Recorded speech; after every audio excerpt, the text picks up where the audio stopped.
Welcome back to Good Distinctions. I'm Will Wright, And I'm Teresa Morris, and Good Distinctions are. the spice of life. So today we are talking about a few different things. We both in the last week have seen the movie Oppenheimer, and along with probably half of the world, at least it seems, is seeing either Oppenheimer or the other movie, which we shall not speak of in this episode because I haven't seen it. You're going to see it, and more on that later. Dot dot dot. Anyway, so we thought it would be good to talk about not necessarily the movie, but the subject of the movie, namely Robert Oppenheimer, the Manhattan Project, the atomic bomb, the bombing of Hiroshima and Nagasaki, and what does the Catholic Church have to say about all that? Because there doesn't seem to be a consensus, especially in the United States, where everything is so charged towards defending patriotism at all costs and sort of seeing ourselves as American before seeing ourselves as Catholic. And I know I've struggled with that in the past. I'm a naturalized citizen. My whole family lives in Canada. My parents and I moved to the States when I was young, and I became a citizen in ninth grade. So I mean, I love this country. I'm very proud of being an American. But it doesn't mean, and I've also taught U.S. history for that matter, it doesn't mean we have to agree with everything that's come before in our country's history. In fact, there's a lot of things that we need to look at critically and examine and say, that was probably not a good move. Or in fact, say that was absolutely evil. And so we'll kind of be looking at that today. But Teresa, do you have anything to add on that? Are you a proud American as well? I am a proud American. Give you a caveat to yeah. say so, Yeah, just in case I wanted to reject that premise. No, yeah, I'm excited to talk about this because I do think it's one of the struggles that a lot of American Catholics have right now is this tension between, where does my patriotism fit in line with my faith? And I think sometimes in some circles there can be a tendency or a temptation to make the loyalty to our country primary over our faith and not take seriously some of the teachings that the church has put out in regards to certain actions, particularly around military action or actions in times of warfare. So I'm really excited to have this conversation. And I also thought the movie was so well done. So I'm wondering if maybe just to start us off, if you could speak a little bit, just very briefly, as the history expert, a bit about the historical context of the creation of the bomb, the dropping of the bomb, and maybe just for people who have seen the movie or are going to see the movie, if they can trust what the movie is putting out in terms of historical accuracy. Sure. I mean, it's a Christopher Nolan movie for sure. So it does take some liberties in terms of the script. It's jumping around. It's not linear. I mean, this is the man who made Tenet. If anybody's seen that, there's nothing linear about that. I wouldn't say thumbs down. It's still a good movie, but it's incredibly hard to follow. Yeah. I loved Oppenheimer. I thought it was a great movie. From a historical perspective, I think almost everything was accurate, especially the black and white scenes. I'm not really giving anything away here, but there's black and white scenes and then there's color scenes. The black and white scenes were more objective, more just sort of the historical record, and anything that was in color was a little bit more Nolanized, a little bit more commentary, but still very faithful to who Oppenheimer was and the people around him and sort of these different things that were happening. And it also didn't hurt that the actors were incredible. I mean, these are some of the best actors that we have in the world. And Cillian Murphy knocked it out of the park as Oppenheimer, who played this very plagued individual. I've seen a lot of different reviews. Some people saying, well, he's a hero. Some people are saying, well, no, he's a villain who's trying to grapple with the morality of his actions. And I think the movie does a good job showing him as an ambiguous character. I don't think he's the hero of the movie. I don't think there is one. I think it's a very thoughtful film. And, it all of this started with Albert Einstein and Enrico Fermi writing a letter to then President Roosevelt saying, the Germans are working on an atomic bomb. They have an atomic weapons program, or at least the starts of one. We need to get moving on this. We need to think about this. And so there's a lot of interaction in the film between, Oppenheimer has some friends and even his brother and sister-in-law who are Communist Party members. he himself espouses some, or at least likes to investigate some communist ideas, which he then abandons later, especially once the Soviet Union starts going off track. But there's so much. I mean, it's a 3 hour film, and there's a lot of history packed into it that I think is done very, very well. Obviously, there's some things that are, he has to take some liberty in storytelling, and we don't know exactly how these people would have interacted. Some of the dialogue is clearly made up. It's not like we have records of all these conversations, especially the conversations that happen in Los Alamos during the Manhattan Project. That would have been top secret, and not everything had notes taken. Um, but I think overall, the main thrust of it was very, very accurate. Mm-hmm. Um, there was one scene that I'm not sure about. I didn't really look into it later, where Oppenheimer's talking to President Truman in the Oval Office. It's a fantastic scene, absolutely a commentary. You can tell that Christopher Nolan does not care for President Truman in the slightest. Gary Oldman plays Truman. I that blew me away. The man can play anybody. Yeah. Um, anyway, enough about the movie and enough about the historicity, but it's really, really solid. I Mm-hmm. think historically it's knocked out of the park as far as historical dramas go. Mm-hmm. That's awesome. Yeah, I was actually going to ask you about the scene with President Truman because it was one of the only scenes where there was sort of a cartoonish aspect to a character Mm. being played. And I thought that it was really interesting that there was, even just in that sense, that there was a message being portrayed in the way that Truman was portrayed. Now, there is Um, one line that Truman says, "Don't let that crybaby back in here." That is on mm-hmm. the historical record. He did say Really? that. Yes. Oh, I didn't know that. So Truman did call Oppenheimer a crybaby. Hmm. So the scene's fairly accurate. It's a little bit cartoonish. Mm-hmm. There's definitely a caricature when it Right. comes to Truman. Um, but I'm also not sure it was entirely inaccurate. So Mm. So, speaking of that, could you speak a little bit about the public perception at the time that we dropped the bomb, both of President Truman and then just the public feeling in regards to the morality of dropping the bomb and how that has kind of changed over the years? And I think right now, or maybe the latest poll that was taken, it was something like the country is pretty much split still 50-50 almost.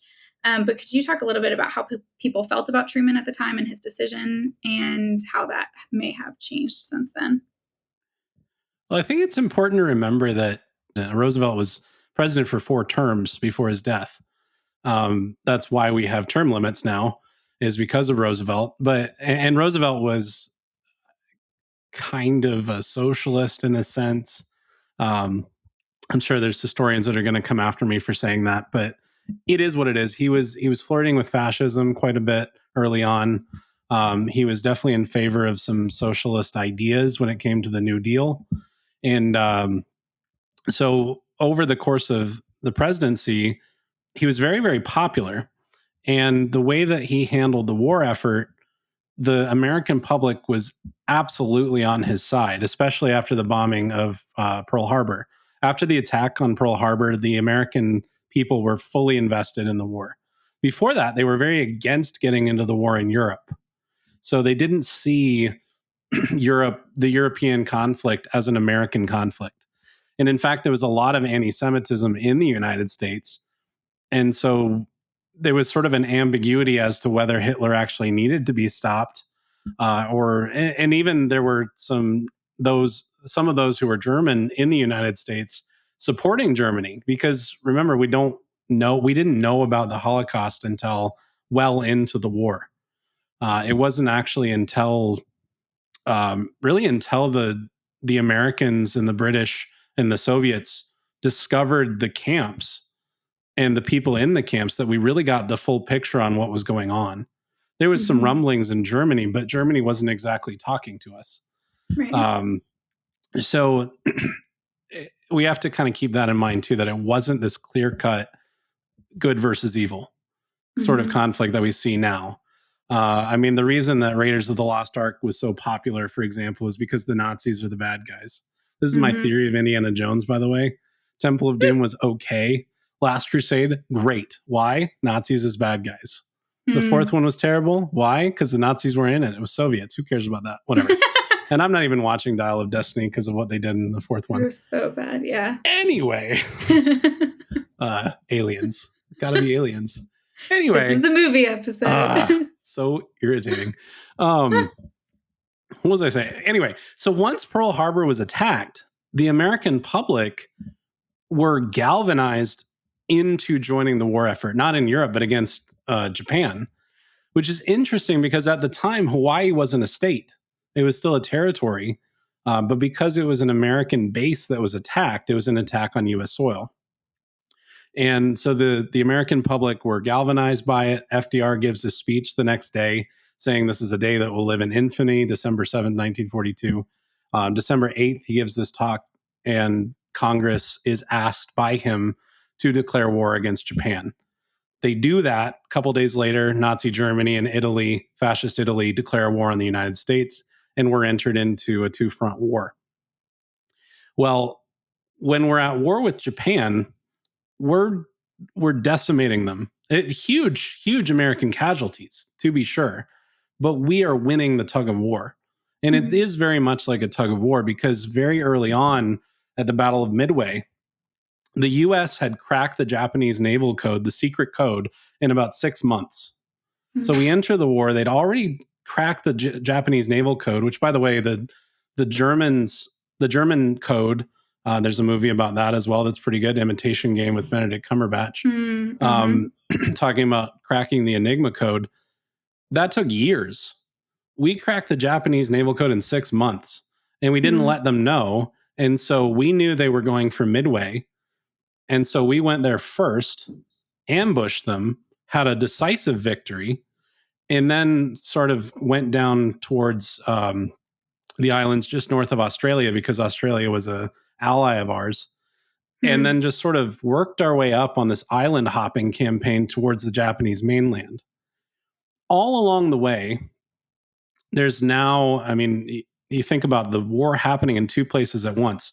The European conflict is raging on. There's now American boots on the ground after D-Day and the invasion of Normandy, which the Americans featured prominently in. Lots of American soldiers died on the beaches of Normandy. A lot of Americans died in the Battle of the Bulge, um, and then finally Hitler was trapped in Berlin, kills himself, and the Soviets take Berlin, and the war in Europe is over. Meanwhile, the Trinity test is happening in July. The Manhattan Project has been kind of culminating, coming to an end.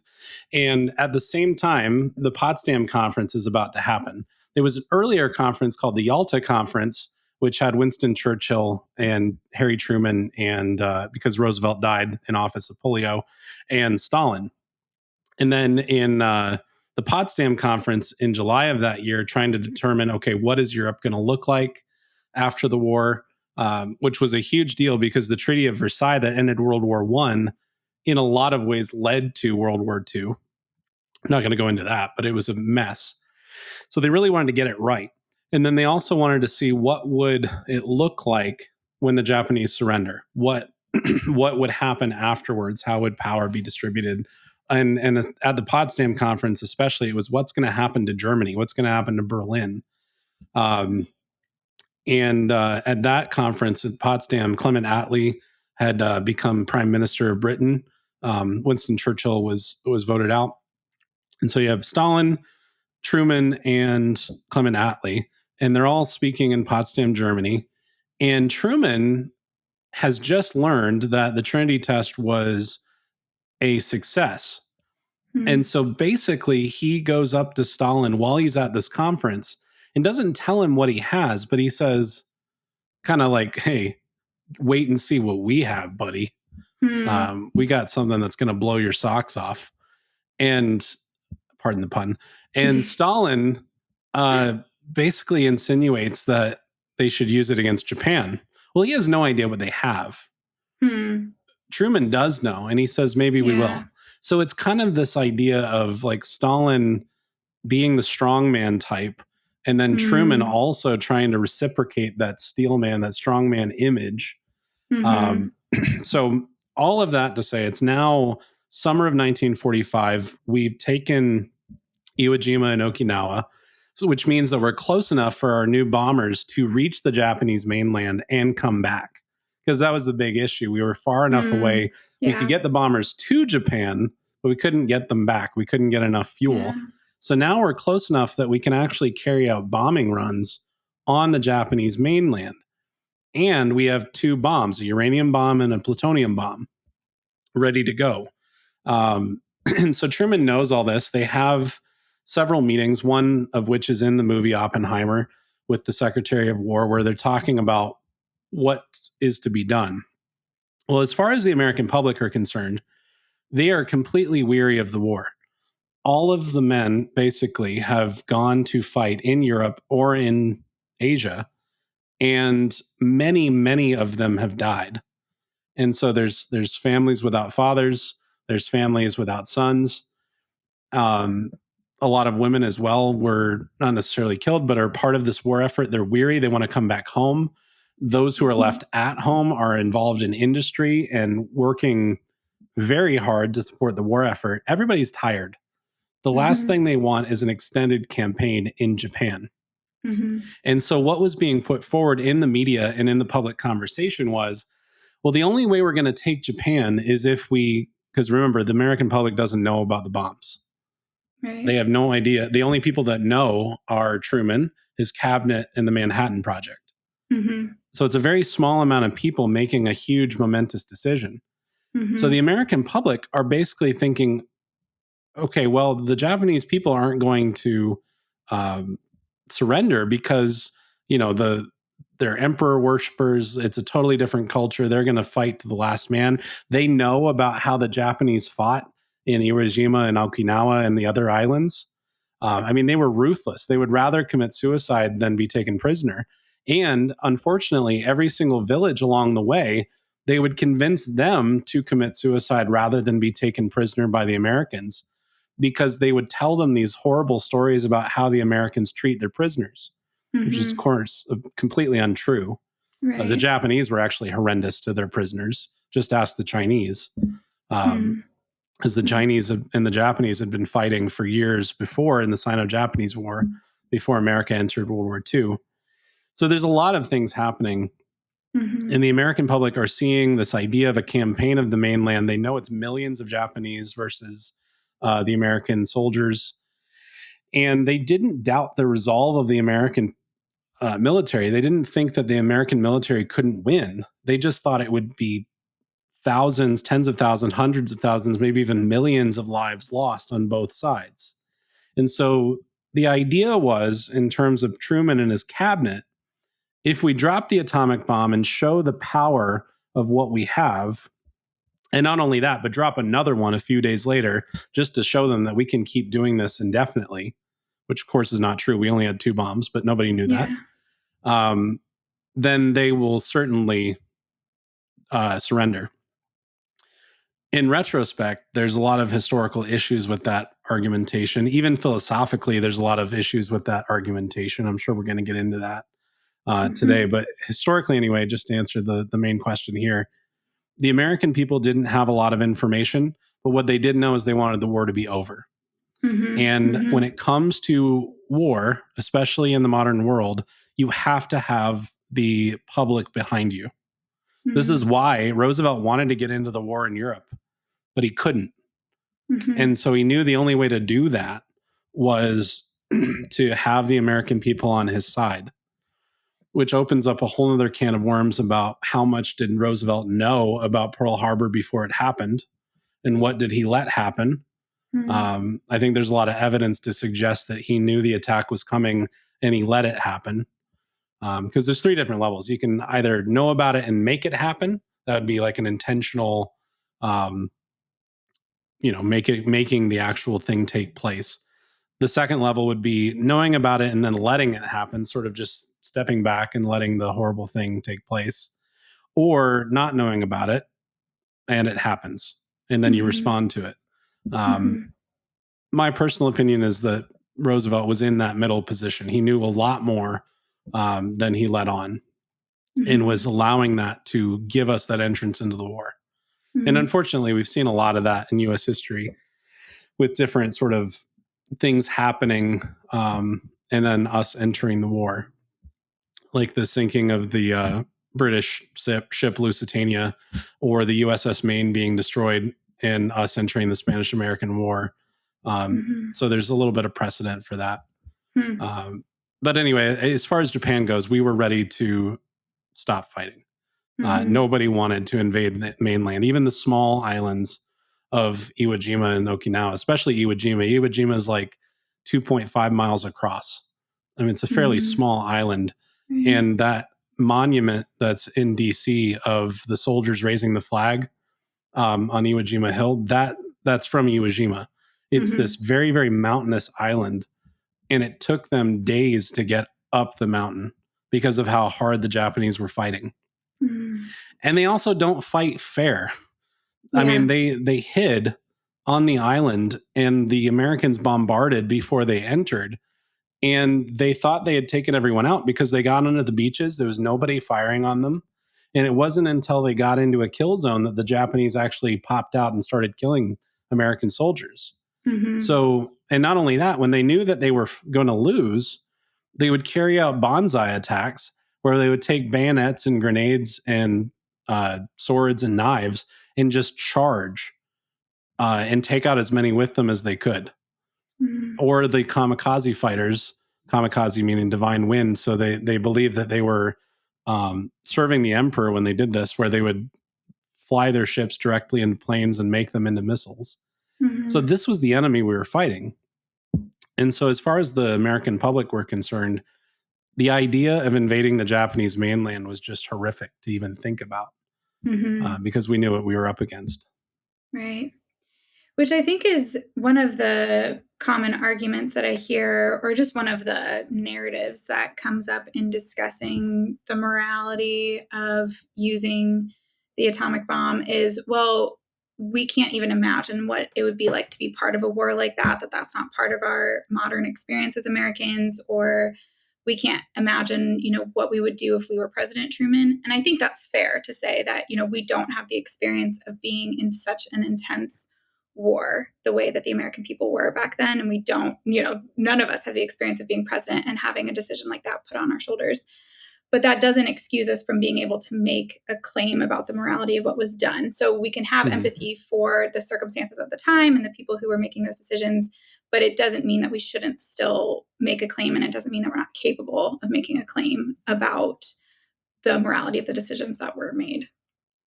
Well, and as far as the decisions that were made, were so Truman. I was talking about what the American public knew.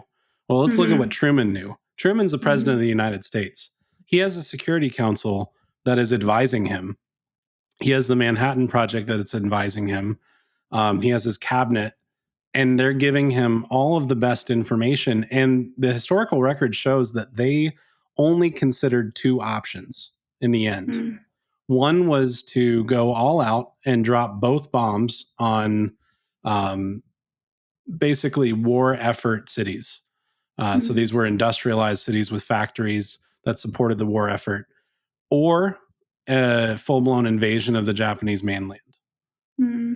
Well, I agree with what you said. We can have some sympathy, but at the same time, for something that's so intense, I'd like more than two possibilities, Mm-hmm.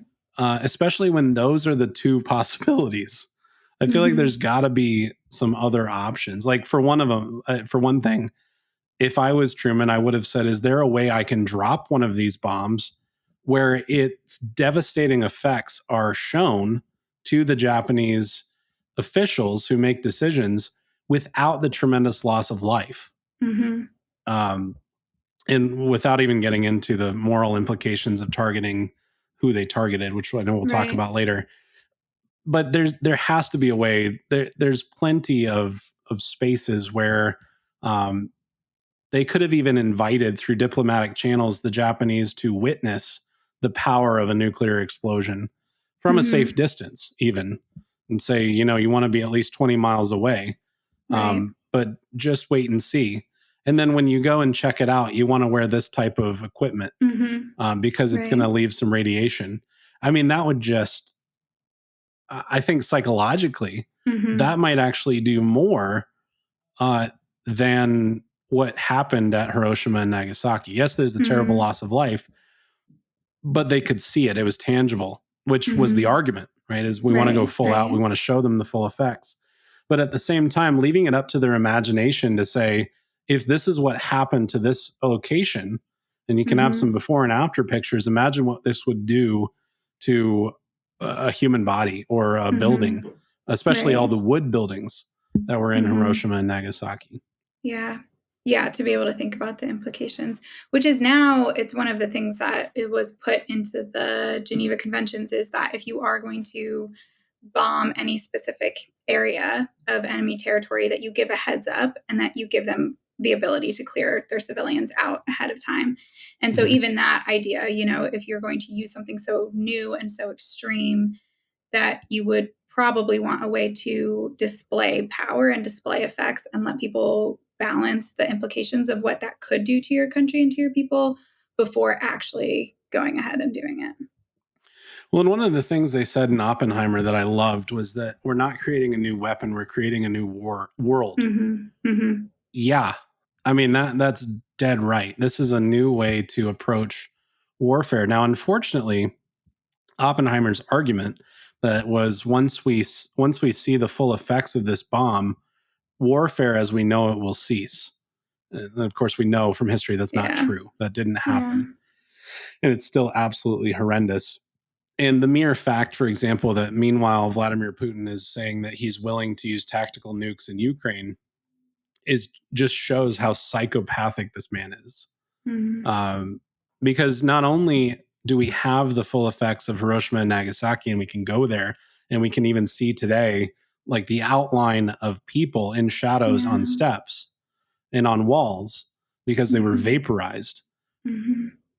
We can also see the footage from the 1950s and early 60s of tests in full Mhm. color, which, by the way, is illegal now. We're not allowed to test nuclear bombs as a general rule globally because of the Mhm. horrible effects that it has on weather and radiation and how, I mean, some of these bombs are, it's hard to put into words how big the explosion is, how many Mhm. kilotons of TNT equivalent it would be, and the accompanying radiation. It's staggering. It's Mhm. way more than Hiroshima and Nagasaki.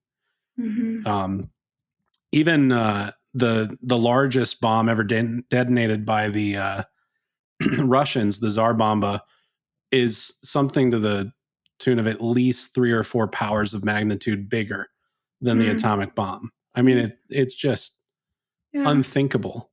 Um, Yeah. and they exploded it in their own country, which Yeah. absolutely nuts what happened during the Cold War, but we can't get into that because that would take us way too far afield from an already large topic. Right. Yeah. Yeah, and the atomic bomb itself actually only exploded like 2% of its capability or something. Like it wasn't even fully detonated to like the extent that it could have been. So the vast amount of harm that was done isn't even, touching on what could have happened there. Um so I think starting to look at this moral question of I think there's two ways to look at the morality of it. There's the question of should we have done it at the time? Mhm. And then there's this retrospective look of was that okay that we did that? And it doesn't change the conclusion, right? That if something is wrong, it's going to be wrong, whether or not it was wrong then or now. But I do think, what we're talking about is, the circumstances of the time, there was a lot happening. And we didn't have all of the information that we have now about the effects of radiation.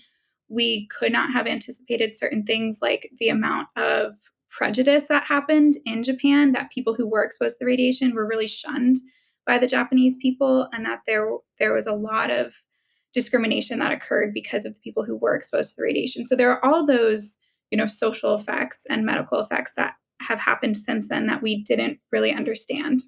Mhm. That being said, it doesn't change the nature of the moral decision at the time.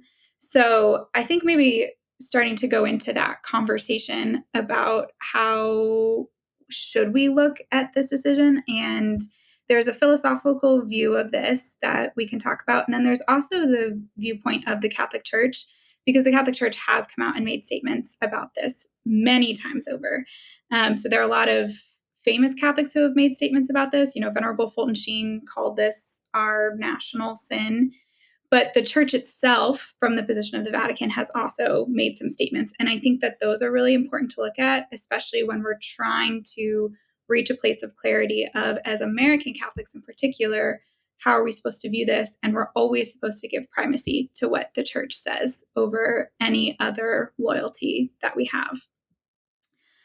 So do you want to talk about the philosophical viewpoints of this first and then move into church Yeah, well, views? I think they're synonymous here. I don't think there's anything that doesn't overlap.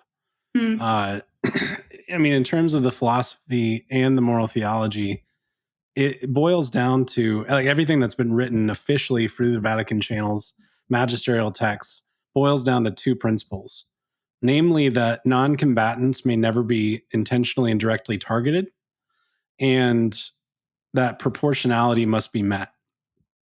And so basically, that's three things, right? The good effect of the action is what's intended. The bad effect is not a means to produce that good effect. And the good effect is proportional to the bad effect. At least that's the way Mm-hmm. I understand proportionality. Mm-hmm. So we can't do something bad in order for something good to happen later. And we can get into double effect in a second. But I Mm-hmm. want to clarify non-combatants too, because that's something that I don't think people fully understand is non-combatants doesn't mean civilians. There's military and there's civilians, right? That's the big one.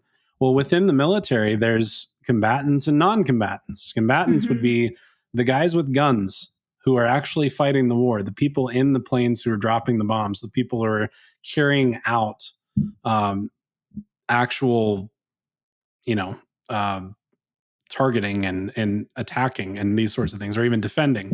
Mm-hmm. Whereas non-combatants are the support staffs, the combat medics, the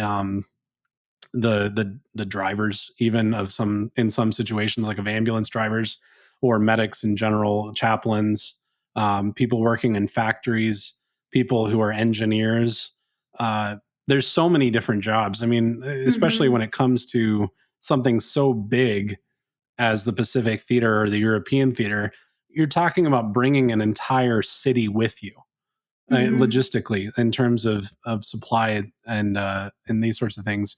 You have to have that chain, the supply chain, open, or you can't carry out the missions. You can't Mm-hmm. carry on the campaign. And so there's a lot of people from almost every single profession that are taking part in the war effort as Mm-hmm. military Mm-hmm. personnel. Right. Well, those are not all combatants. Some of them are non combatants. And if you target non combatants, that is evil, period. Like there's Mm-hmm. no justification for it. And that's true whether you're looking at what globally we agree with as an Mm-hmm. international community or what the Catholic Church says. So I really do think that the approach is the same, is that Mm-hmm. proportionality has to be met and non combatants may not be targeted. Mm-hmm. And if we apply those to the bombing of Hiroshima and Nagasaki, well, there's some ambiguity as to whether we told the Japanese where these bombs were going to happen. Mm-hmm. Um, Also, what's not known is that half of the Japanese military officials at the time wanted to sue for peace before the bomb was dropped. The emperor himself wanted to surrender.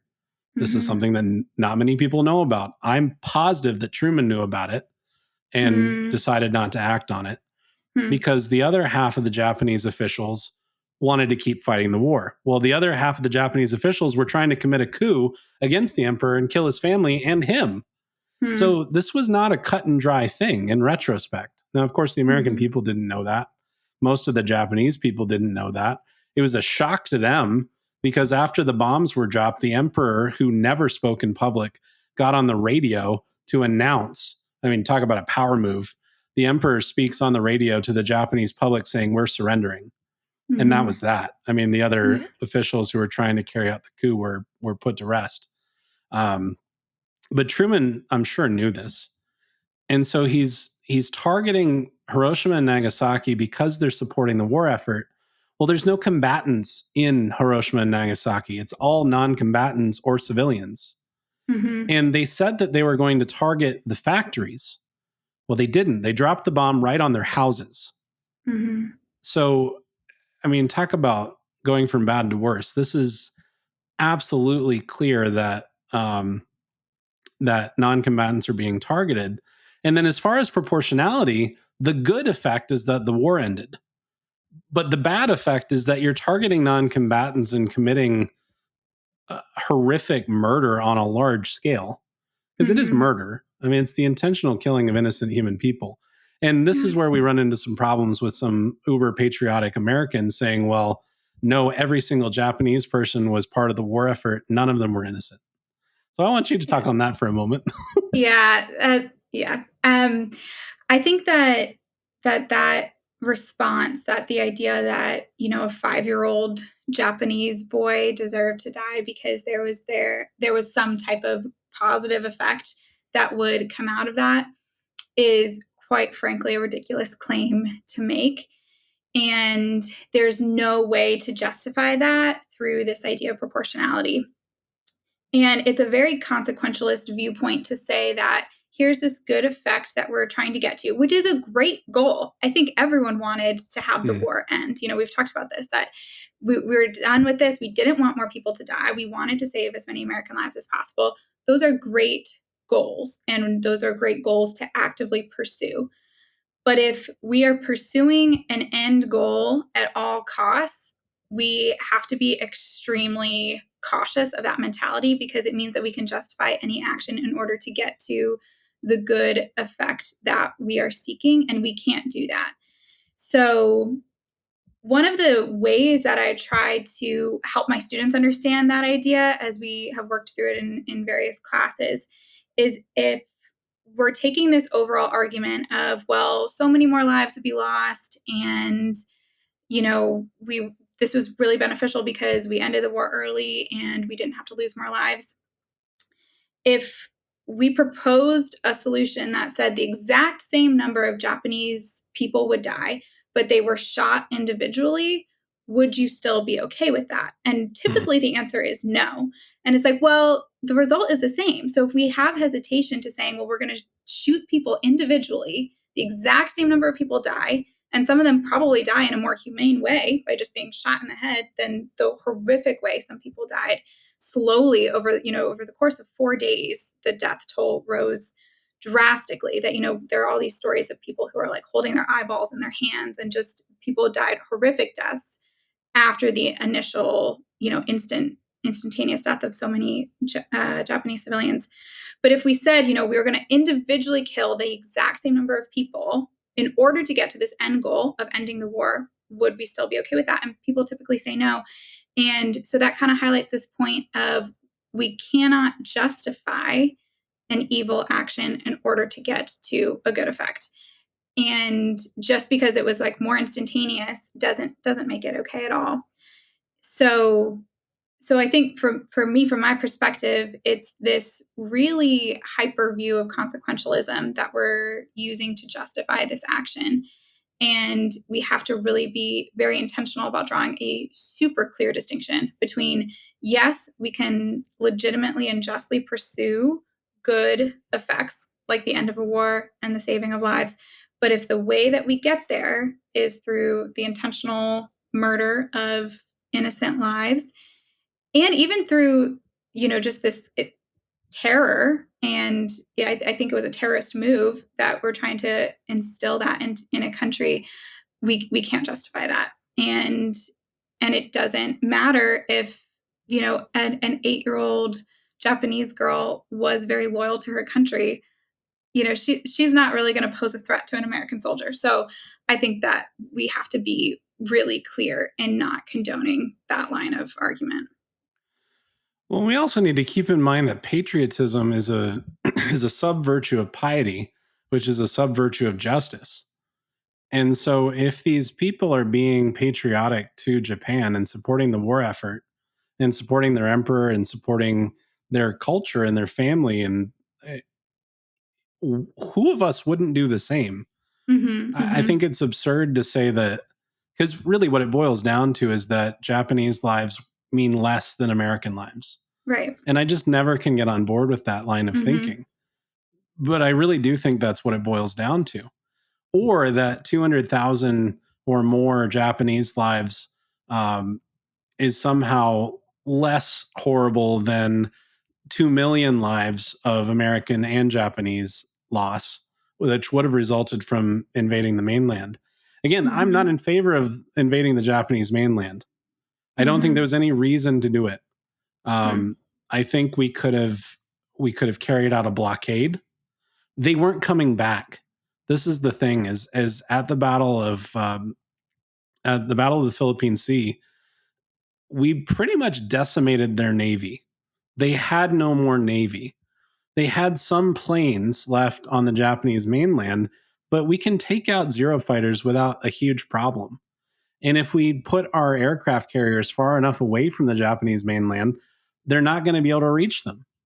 And yes, Mhm. there might be some kamikaze fighters, but if they're fighting that far away from the mainland, then it's a matter of having good spotters and shooting them down before they can do us harm. That could Mhm. have gone on fairly well indefinitely. The Mhm. Chinese were our allies in World War II. And so we've got that covered. We could have made an agreement with the Soviet Union to kind of block off the northern route. Um, there were other ways to handle this. But I Mhm. think when it boils down to it, Truman wanted to show just how big our stick was. Mhm. I think if he was alive today, he would be driving a very large truck. We'll put it that way. Um, ah, anyway, Probably a Tesla truck. or a Cybertruck. Yeah, no, no, no, no. He's way too manly for that. American. You gotta have a big old Ford or something, or a Chevy, or a American Dodge. Listen, made. if you're a truck driver, don't come after me. I'm just saying there's a stereotype for a reason. It seems like he was trying to prove a point to Stalin. I Hmm. don't think it had much to do with the Japanese or the war effort. I think there was a lot of politicking. And you mentioned sort of casually that this was a terrorist action, which is a hot take, and I'm not going to let it go because I agree with you. I just want to add my voice to that. Yes, no, it was Yeah. terrorism. If someone did this to us, how would we feel about Yeah. that? Mhm. And this whole idea of well, they're emperor worshippers, and so they're just pagans. It's like pagans though they may be, they're still human beings with dignity. And by the way, emperor worship is not the same as we understand worship. They Mhm. believe that the emperor was the stand-in for the divine, but they didn't believe that he was God incarnate. Right? It's not like our view of Jesus Christ. They believe that Right. he was a stand-in for the divine. That when he spoke with the authority of the gods. Well, okay. How many different examples of that in history can we find? I mean, there's Mhm. the Roman emperors were basically the same. Mhm. That doesn't mean that the Roman people worshipped the Roman emperor in the same way that we go to mass and Mhm. worship Jesus Christ. It's not the same thing. And I've heard a lot of Americans say the same thing as well. It's all part of the war effort because it's all centered on the person of the emperor and they worshiped him as God. And so they would never surrender. But Hmm. again, we know that the emperor wanted to sue for peace. He wanted to surrender unconditionally, mind you. Yeah. Um, the thought that Truman wouldn't have known that at all seems Mhm. incredibly unlikely to me. Mhm. Um, so I just don't buy it. Yeah, and it also, I know we've kind of harped on this point, but I just think it really is worth being very clear about that the circumstances of the culture someone lives in or the personal beliefs that they have or any type of circumstance regarding their life in no way determines the worth and value of their life. And we cannot ever say this person is more or less worthy of living a life because of who they worship or how they worship or what country they're loyal to or their personal beliefs. We can't make that claim, and especially as Americans in such a melting pot of a country, we definitely can't make that claim. And it really is surprising to me how many people who in general adhere to very pro life beliefs in other areas who seem to be okay with the dropping of this bomb, because the deliberate taking of a human life is always, always evil. An innocent human life is always evil. There's never a way to justify that. And that rests on the premise that the circumstances of someone's life in no way determine the value of their life or their right to life. And so that's really important to note. And when we're looking at, like, oh, they worship the emperor and this means something, well, we're making a claim about the worthiness of their life based on a circumstance that we can't do. And a And lot that of we can't people in understand, frankly. Right, exactly.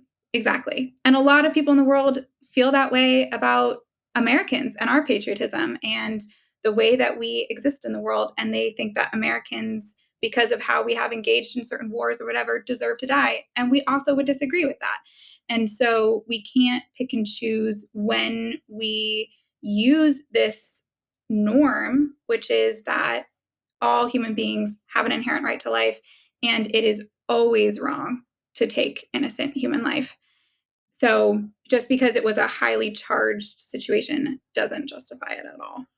Well, and just to be very clear on this, the bombing of Tokyo and Dresden and Hamburg, where we carpet bombed, where we just went along and indiscriminately dropped bombs across a large swath of area where there are non-combatants and civilians, is equally reprehensible Mm. as dropping the atomic bombs. They are both wrong. In fact, the later Geneva Conventions, as well as everything the church has said, especially Pacem in Terris from John the 23rd and others, John Paul II's written about this, Benedict's Mm-hmm. written about this, Pope Francis has written about this, Paul VI wrote about it. It's very clear that every pope after the war said that not only using atomic weapons, but possessing them or possessing any nuclear device is wrong.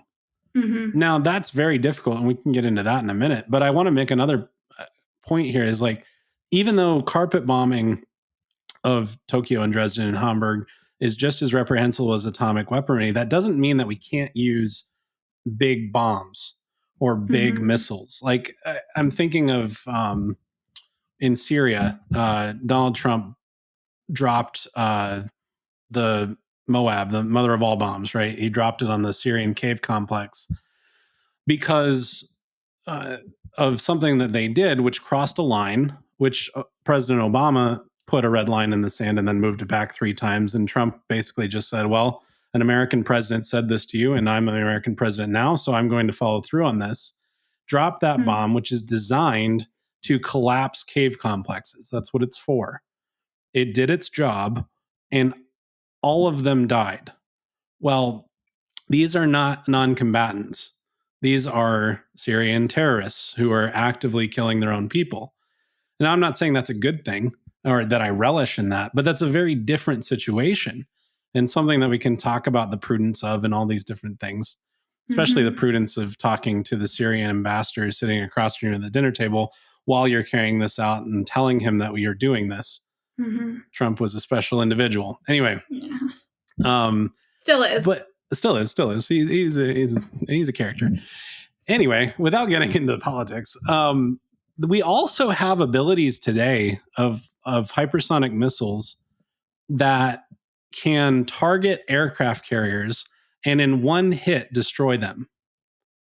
So that would be an interesting thing to look at, I think, because what's the difference between that and dropping an atomic bomb? They're equally devastating in a lot of different ways, at least to the people there. I mean, every single one of those people on that aircraft carrier are dead if this thing explodes. Mm-hmm. But if we have those capabilities and there's a reason for it, these are not non-combatants. These are people on an active military mission, right? They're on the aircraft carrier, which has one purpose: to conduct um, offense and defense. This is not some city with civilians on board. Um, it's sort of assumed that if you're on an aircraft carrier, it could sink. That's sort of implicit in it, right? Mm-hmm. Kind of the same thing with a plane. If you're in a plane that drops a bomb, well, it doesn't really matter whether you're the navigator, the pilot, the co-pilot, or the person who's targeting. You're all in the same was going to say the same boat together, but he's in the same plane together. Mm-hmm. So like it kind of goes without saying that you're part and parcel of the direct war effort to carry out certain strikes. So I think that's a different sort of thing. Which is also part of the, the official rules of warfare, which there are quite a few, it's kind of funny that, we even have that, but it's extremely helpful that there are legitimate rules of warfare that countries are expected to abide by. And one of them is that you're only supposed to engage with people in the military of the country you are battling.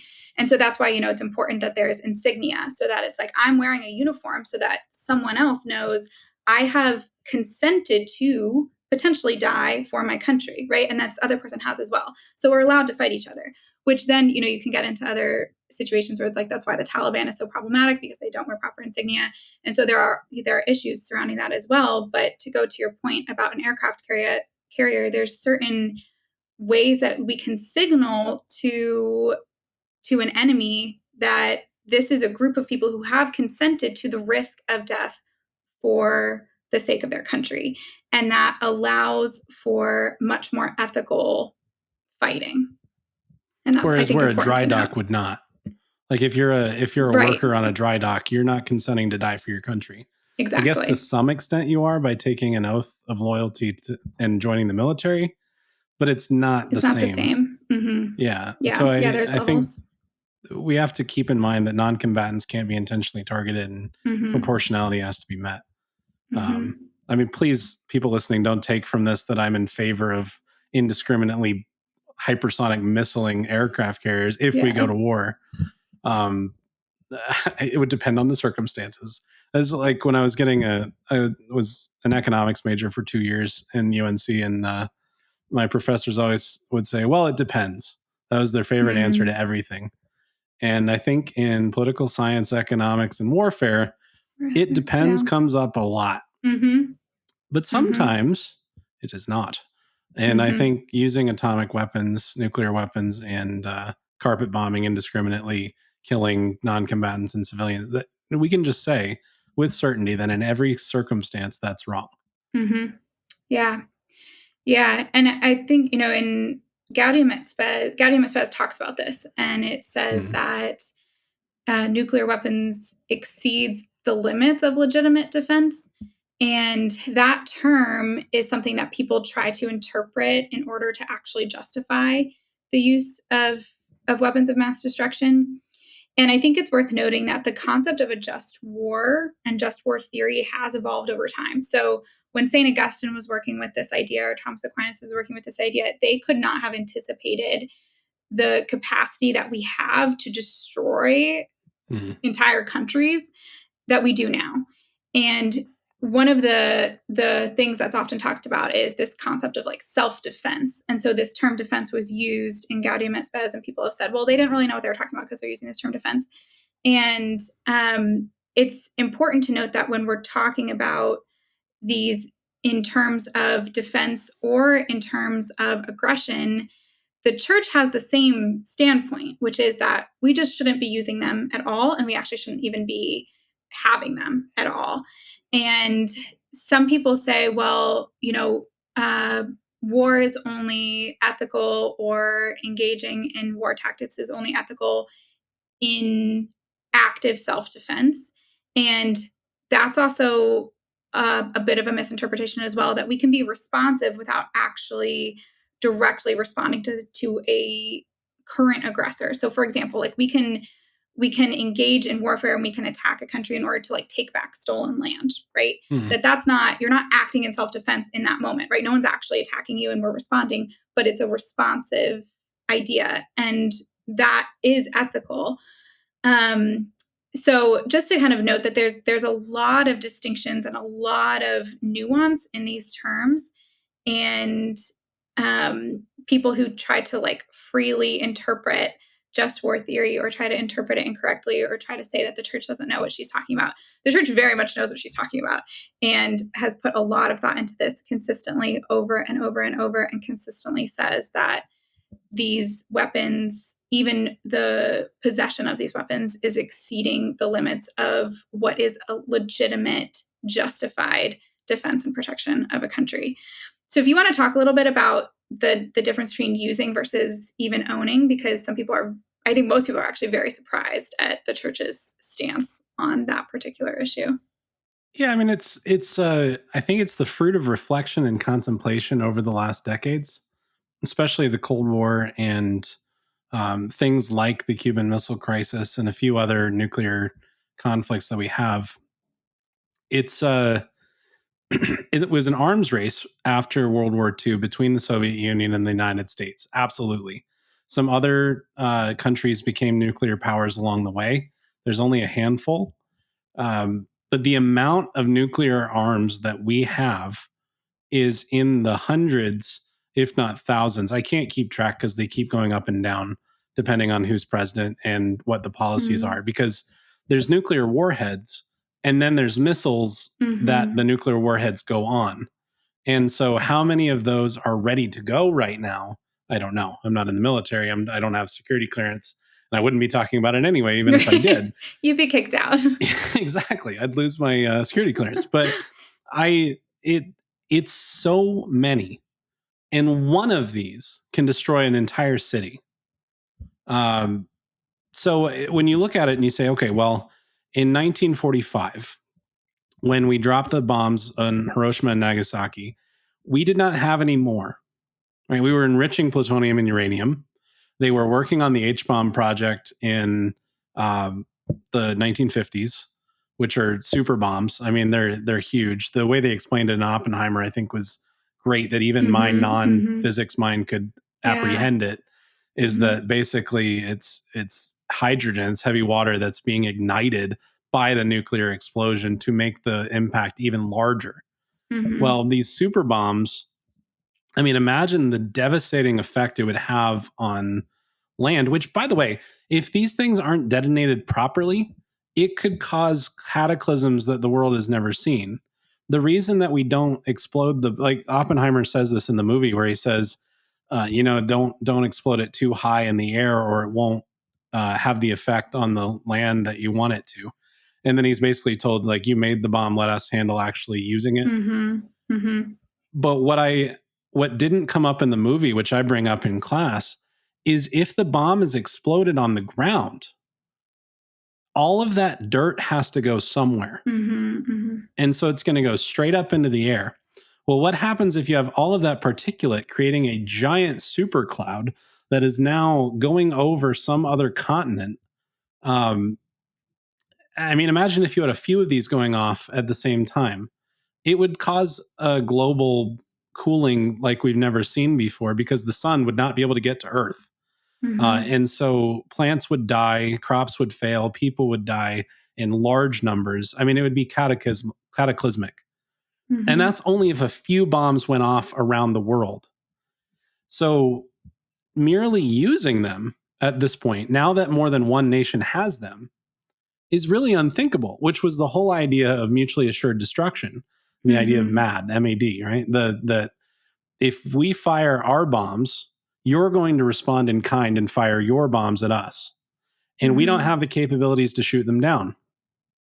And so bombs are going to be going off on both sides of the planet, causing potentially a nuclear winter, causing widespread death and destruction. Communication would go down. It was because of this, by the way, that the internet was created, because they wanted to Mm-hmm. figure out ways to connect different cities, that if this city's nuked, we can still get You can, you communications, know. not only for phone lines, but what they originally called the ARPANET. So that was a military project. The space race was fueled by nuclear weapons, because if we can put a man on the moon, then we can launch an ICBM to hit anywhere in the globe that we want. Mm-hmm. Intercontinental ballistic missile, by the way, just in case anyone didn't know what an ICBM is. For the glossary. Yeah. So there's all these different ways that we're inventing, even after the atomic bomb is made, to destroy untold large amounts of people and land and potentially the entire globe. And these things were on a trigger switch. If the United States launched a missile at the Soviet Union, that's it. There is no need for the chain of command. the Soviets would return fire, and vice versa. In Mm-hmm. fact, there's one instance where a Soviet commander gets the order to fire because they see an ICBM, what they think is an ICBM, on their radar, and they say, "Well, we have to return fire before we're destroyed." And this one man, I can't remember his name, and I can't remember when, but he basically said, "Something feels wrong to me. I want you to verify. Scramble a fighter, Mm. get up there and look." And they said, "Well, we don't have time for this. We have to return fire." And he said, "Just do it." Well, it turns out it was a flock of birds. Oh my God. And so this man, this one Russian, literally saved the world. Because if the Russians had returned fire, really what they're doing is they're firing first. And then the Mm-hmm. Americans would return fire. Yep. And you'd have missiles being launched both directions in large quantities. So there's been a lot of development since then over the Cold War, especially in the late 80s, with nuclear non-proliferation treaties between Reagan and Gorbachev. Mm. They greatly scaled back the amount of nuclear weapons that were active and ready to go, right? The nuclear warheads on the ICBMs. Um, but the church along the way is giving us principles, not necessarily giving us something pragmatic and prudent. Um, Mm-hmm. because I mean, Pope Francis is very clear on this. He thinks that all nuclear weapons should be dismantled. Well, if you do that, and there's a pragmatic argument here that I think has some merit, the only people that would have them are the people that we absolutely don't want to have them. So there is a Mm-hmm. sort of deterrence effect. But at the same time, if a missile is launched and then another one is returned, we're still all screwed. We're all Right. dead. Yeah. Like, there The is end no result is way the out of same. this. If a Yeah. nuclear bomb is fired from one nuclear power to another, it's going to cause a chain of events that will end in the destruction of the world, Mm-hmm. which I think the movie Oppenheimer does a brilliant job at the end Mm-hmm. of making you think about. Mm-hmm. That final scene is just artistically masterful. Um, anyway, Yeah. I'm It really not going to portrays give it how away. heavy You it should really is. go watch this movie. Yeah. Um, but it this whole idea of mutually assured destruction and the insane proliferation of nuclear devices, um, and we're still dealing with it. It's not like we can just say, okay, well, we'll just scale back all of our nuclear capabilities because we have, as Trump called him, little rocket man over there in North Korea, um, very close to having nuclear bombs that can reach mainland United States. Well, what Mm-hmm. deterrence is there to him if we don't have any left? Mm-hmm. So we're in this very precarious standoff, Mm-hmm. basically, that I'm not sure how we're going to get back from. I'm not sure that Right. we can get back from it, to Mm-hmm. be honest. So I think we're going to Yeah. have some, but that doesn't Mm-hmm. stop the church from rightly and justly saying even having them is wrong because we can never justly use them. Mm-hmm. And so, how can you possess something that you can never justly use? Mm-hmm. Uh, it, it Yeah. it's an interesting conundrum that we're in. Yeah. Yeah. And I think that it's also important to note that the church will often, and I think for the majority of what the church teaches, the church comes out and says, here is what we believe as the Catholic Church, and that governments aren't expected to assent to that, right? But Catholics are. And Mhm. so just because the Catholic Church is saying that this is their stance on it doesn't mean that we necessarily have to be pushing all governments to do that. I think it would be great, right? Like in an ideal world, yeah, we would all just like totally be done with this. That isn't in the cards, right? Just practically that's not going to happen, like you said. But it's okay to say that this is where the church stands, and as a Catholic, I agree with that, and I am not okay with anyone possessing weapons like this, and to still understand that we do live in a fallen world. This is the world that we live in. And so that reality isn't really attainable, but it doesn't mean that the church should not make that claim, right? That the church should be steadfast in her positions on morality and in her defense of human life and human dignity. And so just because it's not a practical reality doesn't mean that the church shouldn't be talking about it, and she should. And it's also not new, right? That, Mhm. you know, the concept of just war goes back to Cicero and Augustine and Aquinas, and then just the concept that, we cannot do an evil to get to a good. St. Paul talks about this, that this is not a new concept for the church, and the church is just saying, practically lived out in this circumstance, this is how this concept that we've always held is interpreted in this specific circumstance. So it shouldn't, if someone's listening and they're like, oh my gosh, like, maybe I felt this way about the bomb, but I didn't, understand this is what the church said about possession of these weapons. It doesn't mean that we have to go on this massive crusade against the United States government and be like, shut them all down. I don't think that the Catholic Church is necessarily encouraging or expecting us to do that, but it's still important to be steadfast in our position on it. Well, and I think there's an important distinction there that it's not necessarily the church's teaching on it.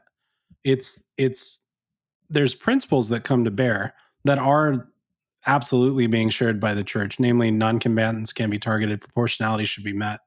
And I would say we're at the point now with multiple popes saying that even possessing these things is wrong is a Mm-hmm. principle at this point. So Mm-hmm. because that's what happens. We didn't have these. Now we have them. The church has to make a declaration on things that are that important. Mm-hmm. Now, when it comes to what do individual governments need to do, and when and how and on what time frame, that's up to prudential judgment. But it Mm-hmm. doesn't stop the church from having something to say, like you said. Mm-hmm. And it doesn't mean that we shouldn't fight for it. We should be pushing, Mm-hmm. but that doesn't Mm-hmm. mean we should be demanding. Yeah. We need to help people see the truth about these arguments and call evil for what it is, Mm-hmm. while understanding that pragmatically there's multiple ways to do this. And I think that's Mm-hmm. where the prudential judgment piece comes in. So just to echo what you said, yeah, don't go and start a crusade to, like, Yeah. stop all nuclear weapons from because you're not going to get anywhere, frankly. So there's more important Yeah. things to worry about.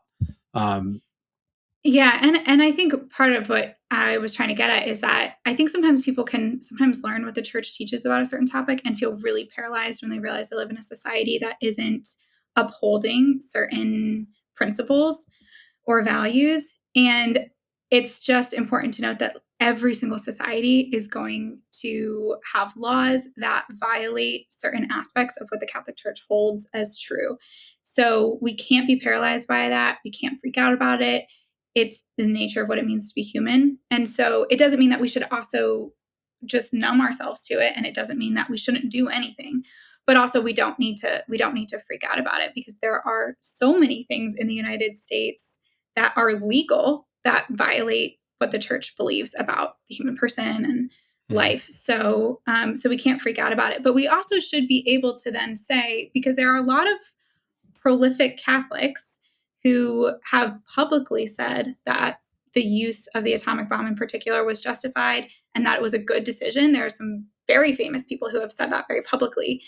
And that's also a place where people should then feel confident to say, just because you're a famous Catholic, or just because, I agree with you on these other things, doesn't mean that in this particular circumstance you're in line with the church. And so it also should give us some prudence in who we're listening to. And I always, always, always tell everyone, and my students especially, to always actually go to the church itself and to read the church documents. And so, we can talk about this, but all the documents we're citing are Vatican documents, Gaudium et Spes, and all of these encyclicals that have talked about it. And so I would encourage the actual reading of those before, listening to people who have made some very public statements about how positive they think the use of this weapon was. well, and absolutely, just to piggyback on that, do not take anything we say at face Yeah. value. Yeah. Like, go, what's that old Question statement? everything. Trust but verify. Mm-hmm. Yeah, like we try very hard to make good distinctions. That's our shtick. And we try very hard to be faithful to Jesus and his church always. But we can be wrong. We can also be not completely informed. We Mm-hmm. are open minded enough to change our mind when we're presented with the truth. But like Teresa's saying, like, go and actually read Pacem in Terris. Go read Mm-hmm. Gaudium et Spes. Go read Evangelium Vitae. Actually Mm-hmm. read the documents in the context in which they were written. Don't read into them to try to find what supports your idea, but actually just read the words and say, okay, what is the Holy Father, whoever he may be, trying to say? Mm-hmm. What is this bishop's conference trying to say, or this bishop's conference? or don't trust individual voices on the internet, Yeah. um, including us. I mean, we have opinions. They're great. I love our opinions. Um, We stand by them generally. my opinions are the best. Um, but even like something more recent, like say the conflict in the Ukraine was Mm-hmm. hugely divisive in the sense that we weren't sure how much we should be giving Ukraine in terms of support and money and all these things. But it seemed like pretty much unanimously, nobody was defending Putin, at least in Mm-hmm. the United States, from what I Mm-hmm. could see. It was kind of a matter of Yeah. how much virtue signaling are you, this is my cynical view, but how much virtue signaling are we going to do? Are you going to make your Mm-hmm. profile picture the Ukrainian flag? Or are you just going to say, yeah, Putin's an a-hole? Like, how Mm-hmm. far are we going to go? But what I did with my students last year, which I thought was really interesting, is I gave them very little context. And I just said, I want to ask you a question. Actually, no, we're going to have Vladimir Putin ask you a question. So I brought up a speech from Putin talking about Ukraine in the subtitles. So they just read the subtitles and basically saying, Ukraine is full of anti Semite neo Nazis and we're really just fighting against fascism, like everything he's been saying since the invasion. And I said, I'm not going to tell you my opinion because really it doesn't matter, but I want you to do your research. You all have Chromebooks. Now go and figure out what the truth is. Mm-hmm. And I just watched their faces go from, this guy's ridiculous, to, oh my goodness, Ukraine has a huge neo Nazi problem. Mm-hmm. Because, newsflash, they do. Like, Mm-hmm. yes, Yeah. Vladimir Zelensky is Jewish. He's not a neo Nazi. Very clear. I hope Yeah. he's not. That would be really weird. Yeah. And like Uncomfortable. he seems very brave, and there seems to be a lot of redeeming qualities. And like these people are fighting for their homes, and it's a beautiful story of patriotism. But they also have a first world propaganda machine, like Mm-hmm. a technological society's top notch propaganda machine. And so does Mm-hmm. Russia. And so when we're looking at these things, we don't know what the truth is on a great many things that are being put in the media. Even Mm-hmm. when it comes to how much Congress is spending on various things or where that money's going, a lot of senators and representatives are asking questions saying, where's that money actually going? We don't know. It's going Mm-hmm. to third party vendors, which are then giving money to Ukraine. Um, and so I'm very ambiguous about the whole thing. I do not think that the invasion was justified in any way, shape, or form. I think Putin is a psychopath and a genocidal maniac. Um, he's murderous. I mean, we know that he kills people all the time. Well, he's not KGB. Okay, he's not KGB because there's no He KGB was. anymore. But he was. He was KGB. So like it's very clear that this is how the man operates. So it's I mean, without getting like too political on this, I think it's very clear to say that the invasion of Ukraine was wrong. We can look at that and say absolutely. Mm-hmm. Now, what's happening in Ukraine I don't know. And frankly, no one else does either. No, Unless you're yeah. actually there on the ground, we don't know. And so I think there's sort of an analog here with the end of World War II. Now, imagine our global communication being scaled back to the point where you have radio Mm-hmm. and that's it. No internet, no phone, or very little phones unless they're phone lines. Um, you have radio, you have some walkie-talkie situations, but there's not a whole lot of instantaneous communication. We would be completely oblivious. We'd get an update every couple weeks in the paper. But I think that globalization, that connection, has a Mm-hmm. lot of benefits. Um, Obviously, sharing the gospel, knowing what the church teaches on a given subject. But in terms of actual on the ground things that are developing, maybe it's just my radical mistrust of all governments. But I don't trust Vladimir Putin and I don't trust Ukraine. I don't trust the American government most of the time, to be honest and forthright. As we've Bring seen in back the World War philosopher II, kings. We've been yeah, that saying never this. existed, right? Like, we'll make you the philosopher queen and it'll be fine. I can't be I'll take president it. because, I was born in Canada. Um, I can't be president either. I was born in Germany. but you're American, right? So that counts, doesn't it? Yeah, but I wasn't born on American soil. Well, I know. all right. Someone So else who's listening, carry on our legacy. No, but I like everything I've said so far. I don't think it really touches on politics, but I think anyway. I think the point to my rambling is we don't know a Mhm. lot about Mhm. much. like, Right. and I think that's where coming back to principles that the church Mhm. teaches is so vital because the Mhm. principles don't change. The principles of faith and Right. morals of the church don't change. The Mhm. circumstances change, the surroundings, the intentions of the people involved change.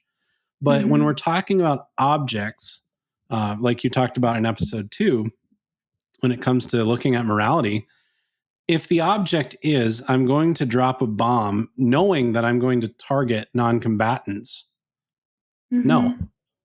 it doesn't Right. matter what the circumstances are. It doesn't matter Mhm. whether you're American or Japanese or from Lesotho. Like, it's not happening. Mhm. It shouldn't Yeah. happen. And that's Mhm. something where it's not a prudential judgment, it's a principle of faith and morals. Mhm. And those don't change whether you're Catholic or Right. not Catholic. Mhm. Uh, so I think we have Yeah. something to say there.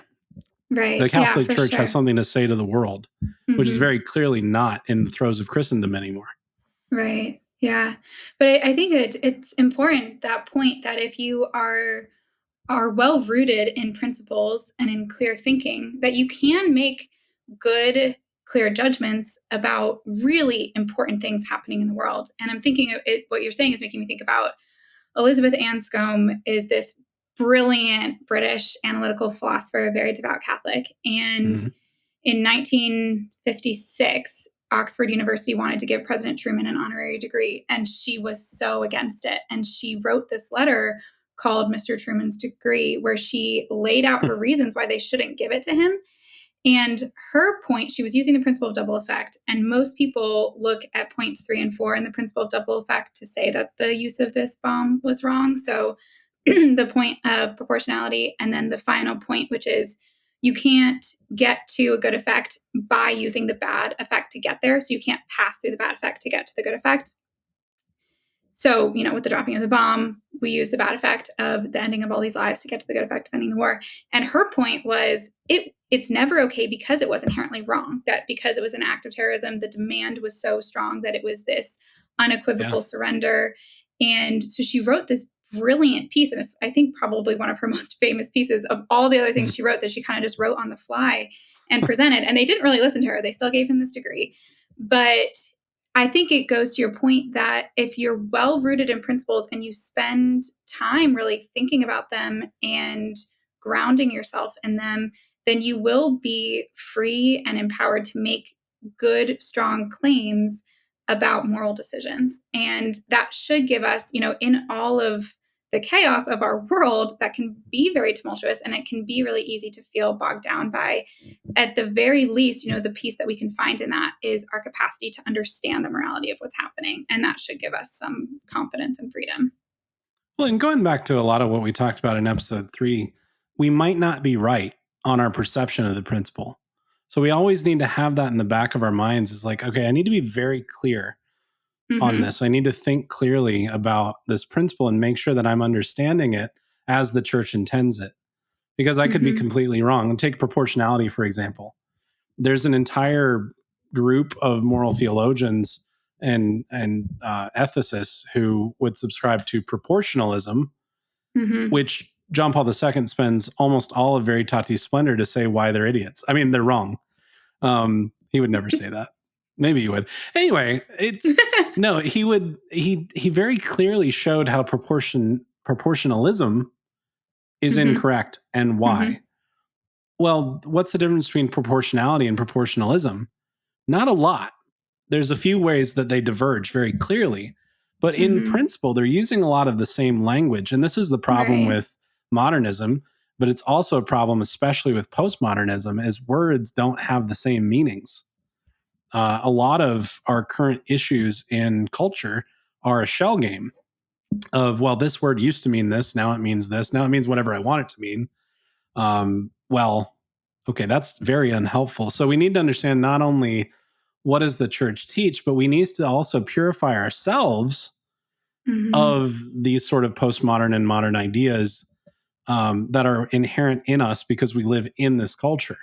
Mm-hmm. I was talking to Scott Hahn was in town for something one day, Dr. Scott Hahn, and I asked him about something, and I said, well, you got to watch out for those modernists. And he said, be careful, Will. We're all a little bit modernist. And I was like, okay, Scott Hahn is telling me I need to be careful because we're all a little bit modernist. And I'm Mm.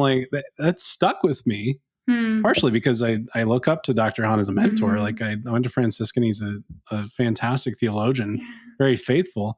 But even he realizes, Mhm. because he's the first to admit he's not a humble man.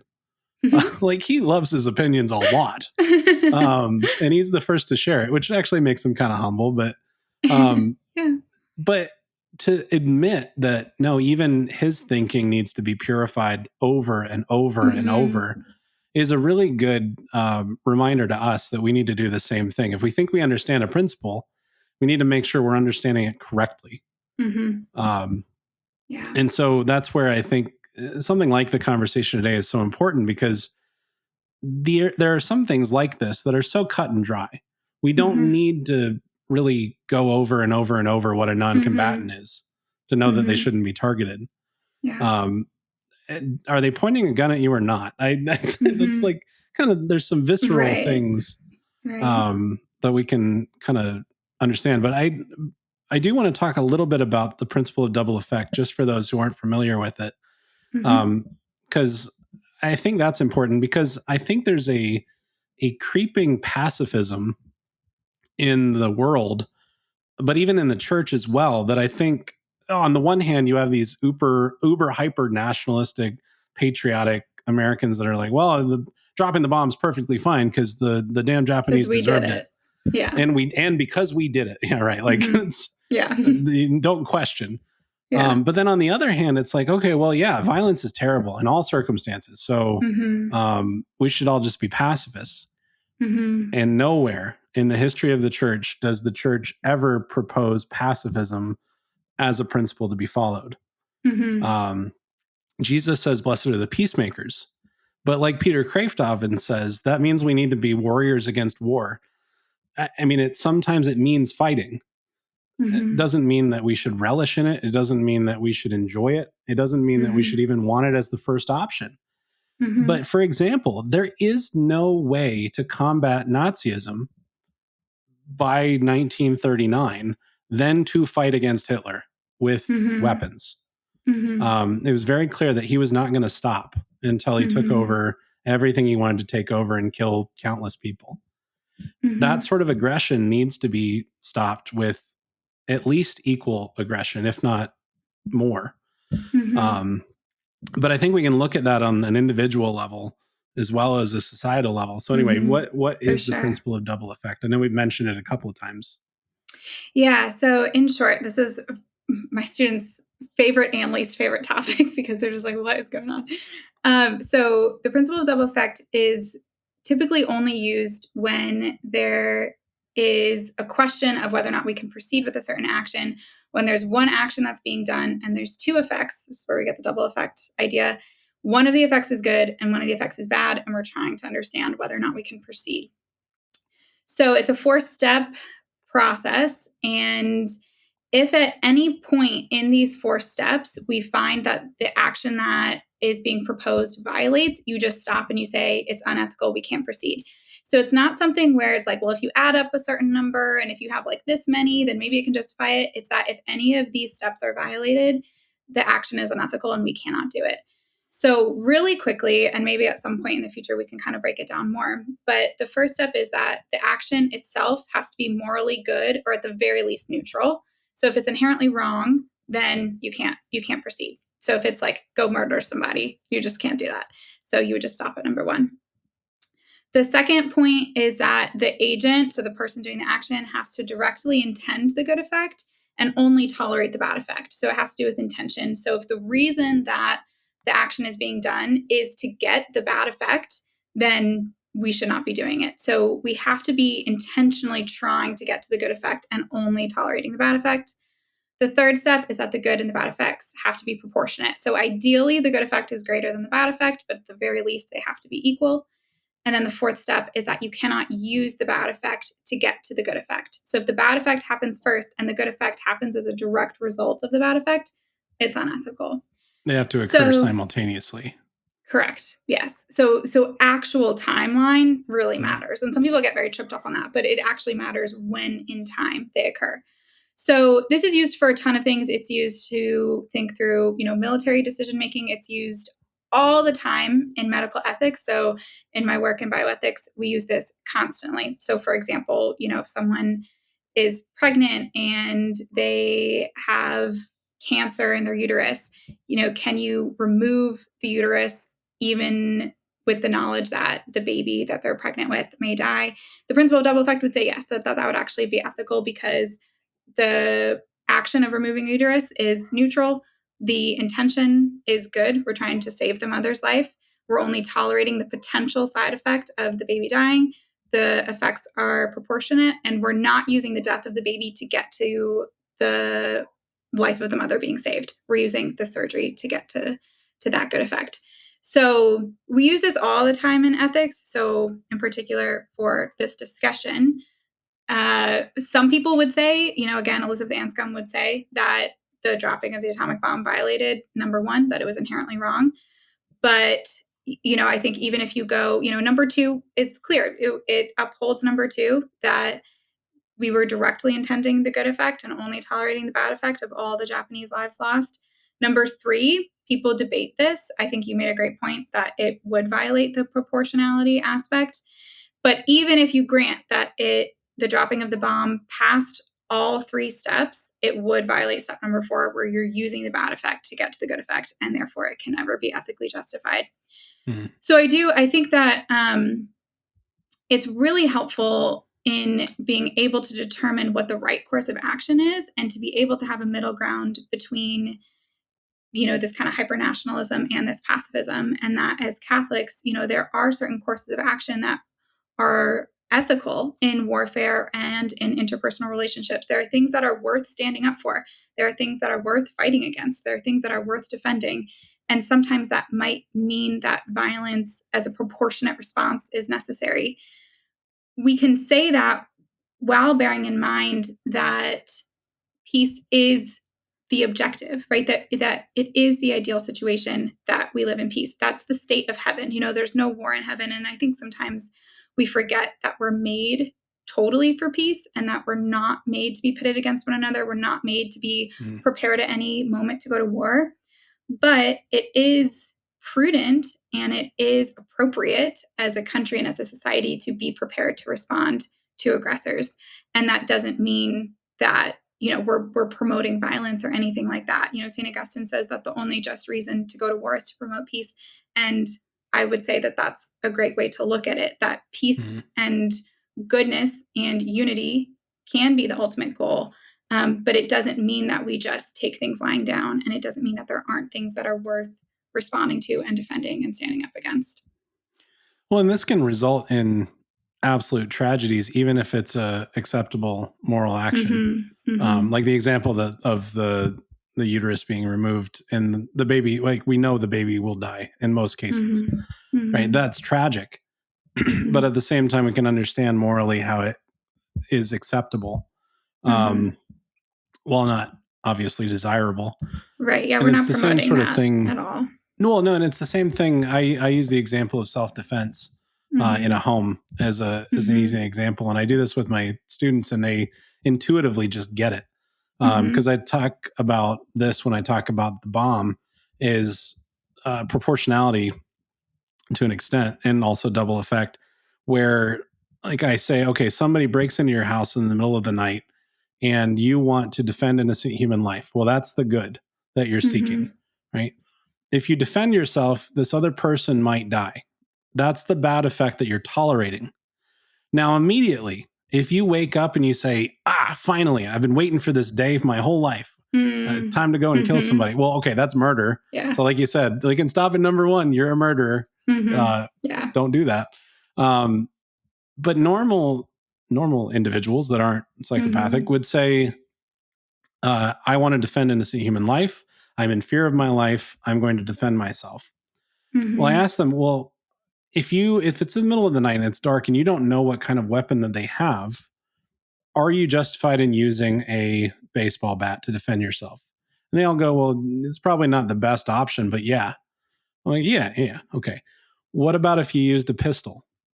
And I just keep going up and I say, well, what about a Mm-hmm. rifle? What about a shotgun? And then I say, well, what about a rocket launcher? And they just immediately go, well, no, that's ridiculous. I'm like, why is it ridiculous? And Yeah. they're like, well, it could go through the window into the neighbor's house and blow them up. Like, yes, exactly. It's disproportionate. Right? It's Mm-hmm. very clearly disproportionate. So I think Yeah. we can kind of intuitively understand some of these Mm-hmm. things without having to go too Right. deep into the weeds. It's like, Mm-hmm. okay, that's clearly not right. Mm-hmm. Now we can explain why, and we just did. Mm-hmm. But Mm-hmm. even someone who's never really looked at ethics can go, okay, yeah, baseball bat, rifle, Mm-hmm. shotgun, pistol, fine. Mm-hmm. Rocket launcher, no. Flamethrower, Mm-hmm. no. Like Right. Yeah. just no. Don't do that. Mm-hmm. Yeah. Yeah, and I think one thing that is helpful too in thinking through the principle of double effect and how we use it is, like you said, I think people often have a good intuition about what is right or wrong, and it's just helpful to have words and principles to help them articulate and think through it. So, for Mhm. example, one of the ideas in medicine that the principle of double effect is kind of classically used for is the idea of chemotherapy, right? So you have one action, there's a good effect and a bad effect, right? Chemotherapy makes you really, really sick, but there's a potential good effect of you may cure cancer here. And most people will intuitively understand that's not inherently wrong, but it gives them a way to think through why and to help them process it. But Mhm. just because something is okay via the principle of double effect doesn't mean that you're obligated to do that thing. Mhm. And so your conscience and the decision of your conscience is still vital and very, very important. And so the principle of double effect should really only be used to help in discernment, right? So that if something violates principle of double effect, we should not be doing it. We should not be engaging in that activity.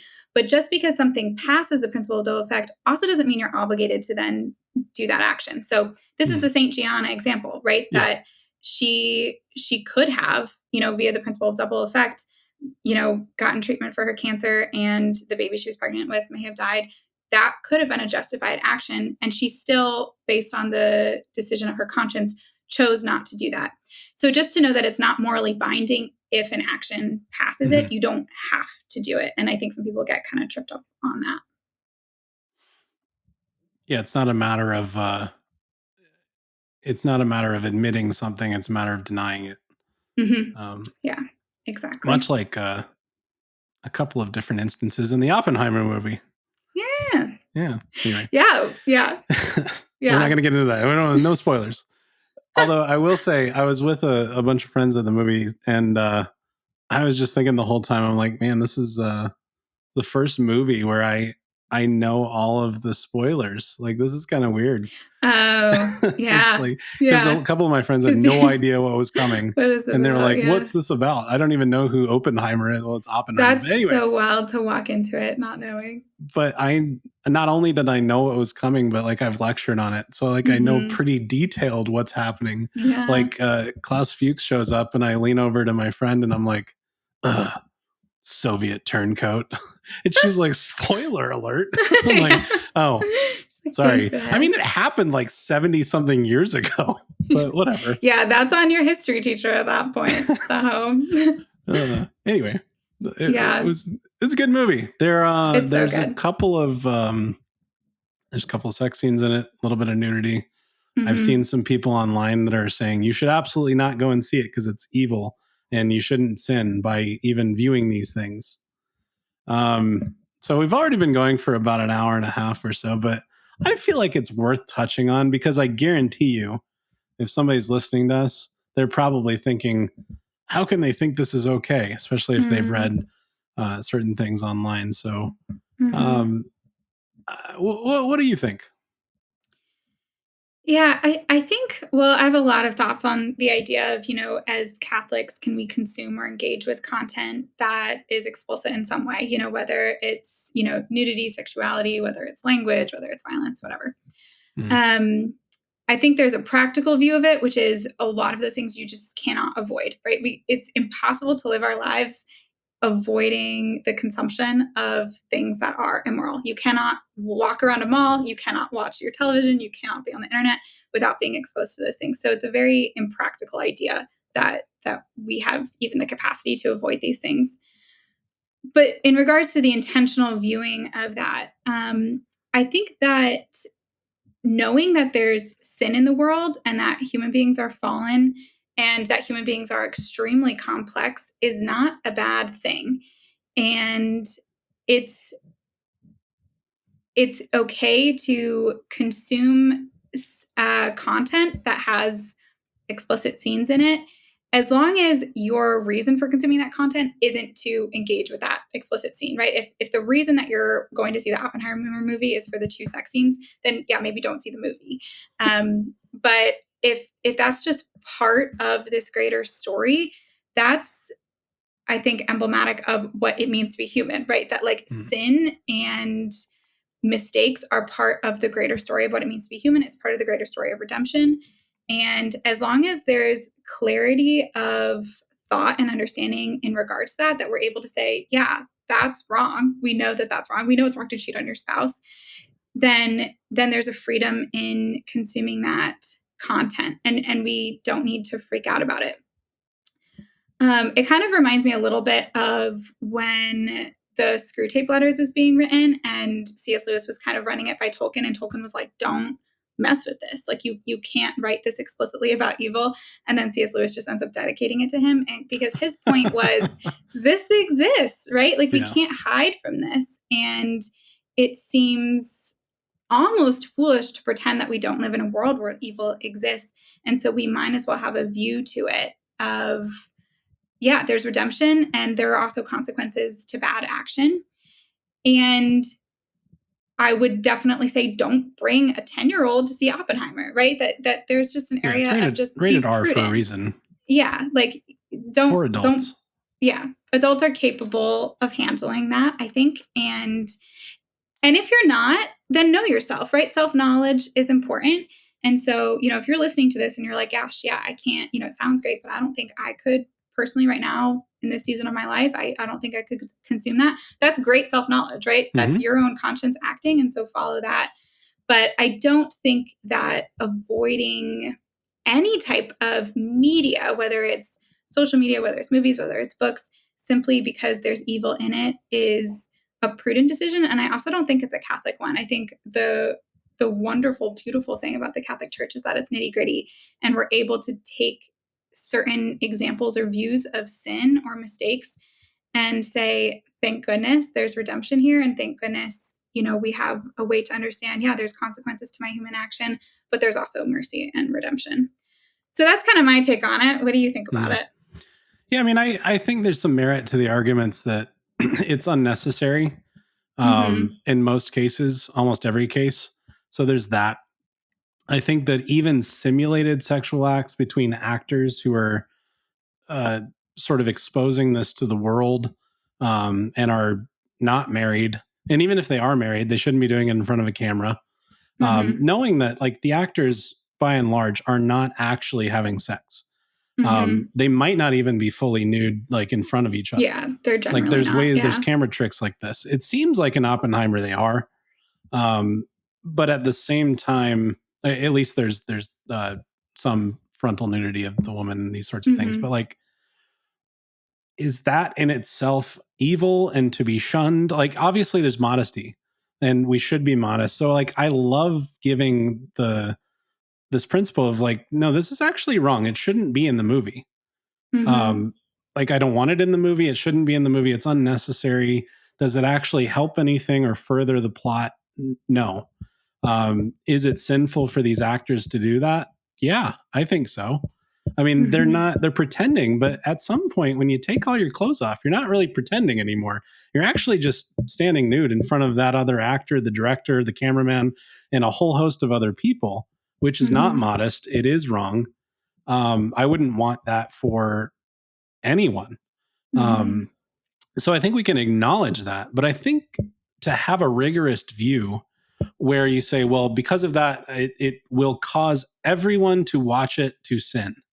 Mm-hmm. I just I think that does such harm to the intentionality of the adults watching the movie. Mm-hmm. Mm-hmm. Um, because, well, frankly, I think nudity is not intrinsically evil. Hmm. Last I checked, I think It everyone can't enters the be. world pretty darn Yeah. naked. But obviously, like, we live in a fallen world. Lust is a real thing. Um, Jesus says, whoever looks on a woman with lust has already committed adultery with her in his heart. So this is like we're playing with fire in a lot Mm-hmm. of ways, but that's where we need to have self knowledge. And especially people who are dealing with, like, they're in the throes of a pornography issue or something like that. Like, let me be clear, don't watch this movie. Do not go Mm-hmm. to it. Mm-hmm. Don't spend your money on Yeah. it. Don't go and sit in the theater. Don't try to figure out what time it is and go to the bathroom and come back. Just Mm-hmm. don't mess with it because you Yeah. will get burned. Yeah. But for the people who can handle it, like, I can say with 100% honesty that when I watched the movie, I did not look at Florence Pugh's character with lust. First of all, I knew it was coming, Mm-hmm. so I was sort of mentally prepared. And secondly, I was so into the movie and the script and the acting that I kind of didn't even really pay it a second attention. I was just kind of thinking, and I know we talked about this before the we rolled. It's like I was kind of analyzing the scenes and the dialogue, because Mm-hmm. that's the kind of weird thing about these sex scenes is there's a lot of dialogue in them, which is a Yeah. little uncomfortable. But I think what we talked about before is like, yeah, it's uncomfortable for the actors and for the people watching the movie, and that's kind of the point. You got to Mm-hmm. watch the movie to see that. But again, if you can't handle that, then don't. Yeah. Um, so I think it is something that's people need to make the good prudential decision for themselves to determine whether or not they can handle these sorts of things. And if they can't, don't mess with it. It's not worth being in the know. It's not worth taking part in this pop cultural moment, yada, yada, yada. Like, Mm-hmm. absolutely not worth your soul. Yeah. Yeah. But at the Definitely same not. time, it's kind of like, I don't know if this is accurate or not, but it's kind of like the principle of double effect in a sense, in that we're viewing the good, which is enjoying a good film that's historically accurate, that has a good message to ponder, while Mm-hmm. tolerating the bad effect, which is Mm-hmm. simultaneously because it's happening during the movie, Mm-hmm. and then sort of analyzing it from that perspective. Maybe that's not the principle of double effect exactly, Mm-hmm. but I think I think it there's works. something there. Yeah. Yeah, and I do think that, you made a really good point when we were talking about this earlier that these scenes are not really steamy. Like they're not scenes that you would typically think of as sex scenes in a movie. They're very uncomfortable to watch because Mhm. they're portraying this really deep interior struggle. I'm trying to speak about this without giving anything about the movie away, but this really intense struggle that he's having in his life and his, own wrestling with the overall morality of the decisions that he's making. And so they're not scenes that are designed really, I don't think, to, initiate lust in anyone. They're really meant to portray the fact that he was wrestling with his conscience in multiple areas of his life and Mhm. was really seeking truth. He really was in pretty much every area of his life. He has a line at one point where he says, I'm a free thinker, and he really cared about truth and was trying to find it. And sometimes in that search, we go down paths that are not the best for us. But I do think that those scenes in particular portray that whatever we do with our body really matters to us. And I think that's a good message. That's why JP2 spent the first 5 years of his papacy talking about sexuality, because he was trying to make the point that what we do with our body affects our soul, and we can't escape that reality. We can't escape this union between the two, and that will seep into other areas of our life. That you cannot, go to your work and, just shut that area of your life off. That it will seep into other aspects of your life. And I think that's a good reminder. I think that reminder can obviously be made without, maybe as much of an explicit portrayal, but I do think Mhm. that's, also again, kind of the Catholic interpretation of those things is that there's, the devil doesn't own these things. He's just twisting what's good. And I Mhm. think if we're able to view that and kind of untwist it and say, okay, what's the truth here? Then it can actually be a really edifying experience. Yeah. So I mean, I don't want anyone listening to think that we're defending these sex scenes. Yeah. We're not. We both think that they're completely unnecessary, shouldn't be in there. Yeah. But are they so egregious? Is it such an occasion for sin that you can't watch Oppenheimer? My prudential decision is no, unless, again, caveats, if you're dealing with something like sexual addiction or pornography addiction or something like that, and you just can't go there, then don't. Yeah. But otherwise, I think that people need to make the best prudential decision for themselves. And Yeah. please, for the love of God, allow people to make different choices when we Yeah. can, which is what I was getting at earlier, is there's principles that we can't differ on. The principles of faith and morals of the church are what they are. But when it comes to prudential judgment and decisions and opinions and in all sorts of prudential matters, there's a heck of a lot of gray area. And we need to respect people enough to make choices for themselves. Yeah. We shouldn't allow people to sin if we can do something to stop it.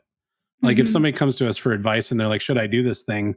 And you know it's sinful, then you have an obligation to stop them and like instruct the ignorant, right? Right. And if Right. somebody does something that's sinful and they come to you for advice, you should admonish the sinner. Like these are all things that are part and parcel of being a Christian and following Christ.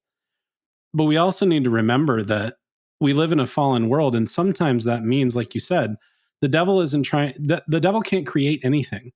He just twists what already is in existence.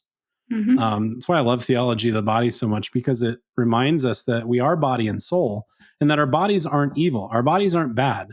We should be modest because, like, I'm married. My body belongs to my wife and vice versa. That's that.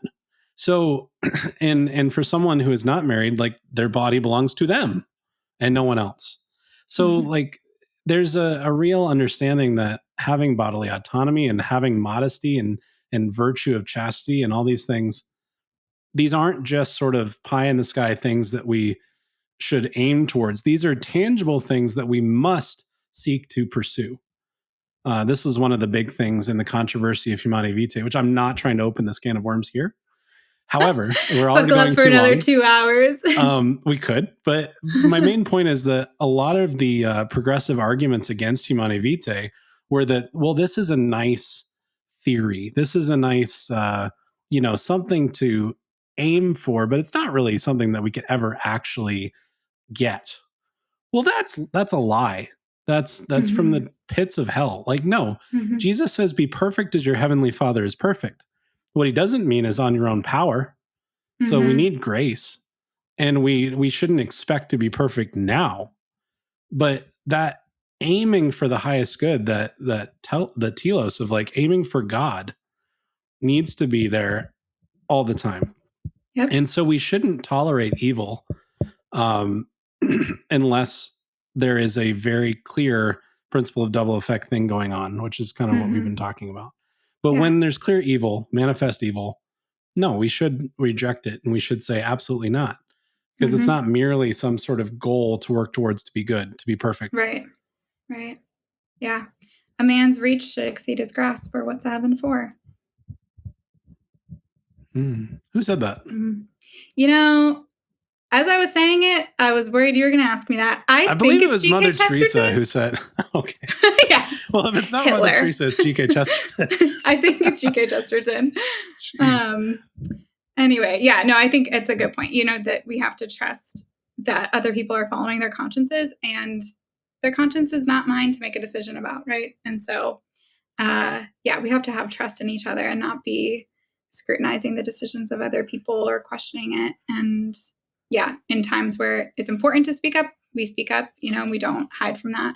But in general, if you're just like, why haven't you seen this or whatever, it's like, trust that people are making decisions that are best for themselves. And you also want that trust given to you. So, well, and also understanding, balancing that with that we can't let the perfect be the enemy of the good.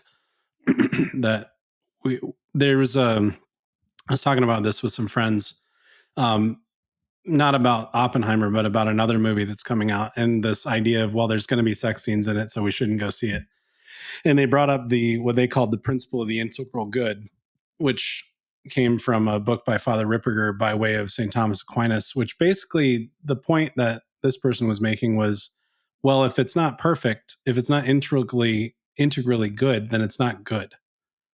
And that's just, I don't think we need to really go into it because we've already Do they talked have an mostly iPhone? about how ridiculous they don't have an iPhone. No.